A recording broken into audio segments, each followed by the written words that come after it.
Alright, so today I'm going to be showing you about formulas and how we can add and multiply and do some other things in our Word tables, alright? Kind of similar to what you can do in Excel. So for this example, what we want to do here is multiply our cost times our enrollment, alright? And then we want to add that all up and add up our total enrollment. So there's a few different ways we can do this. So we're going to select the cell that we are want our formula to go in. So this cell is this little box. All right, if you're familiar with Excel, these cells are named or numbered. All right, so our top one is A1, A2, B2, C2, D2. All right, letters go across the top, numbers go down the side. All right, it's kind of like Battleship.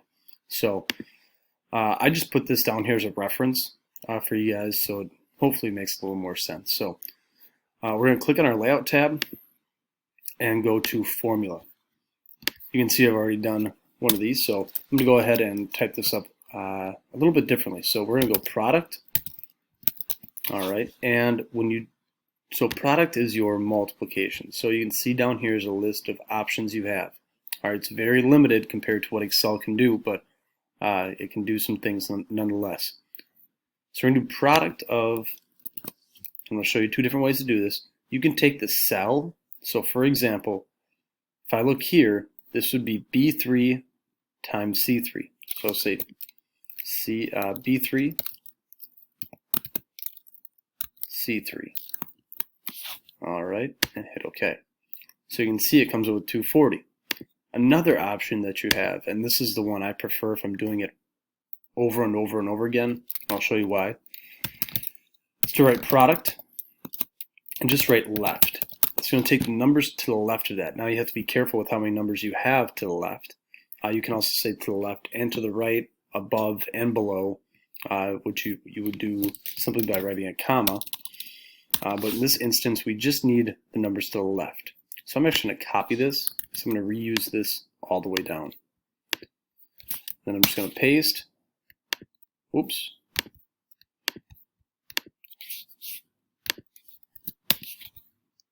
So it's tedious, which is why I, once again, prefer Excel. Whenever I'm making a chart, I use Excel and I import it in. All right, so now we have all of those. Let's go ahead and hit Formula, and it automatically goes to the sum above, which is exactly what I want.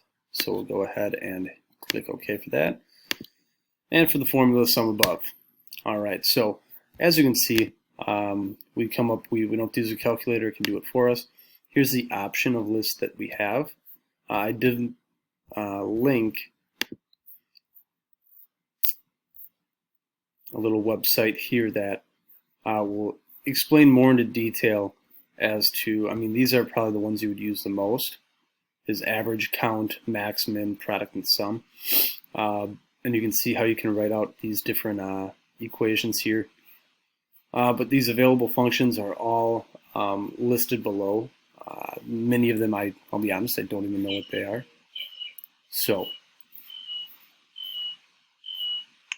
once again, just showing you everything you can do with the equations here. And below it talks about kind of the cell reference, the A1 references that I have posted over here. All right. I prefer the left, right, above, and below because if I'm in Word, I'm doing something basic. But if you want to use if you had two numbers that were, I guess, a number here and you wanted to do a number down here and leave this number out, you would have to use, B8 plus D8. All right, since you didn't want C8 to be part of the equation. So there you have it. Last thing I want to show you is how to sort. So I want to get these in descending order, so from smallest to biggest. I'm going to go click on column 4. All right, 1, 2, 3, 4, numbers descending, and there you go, biggest to smallest. All right, there it is.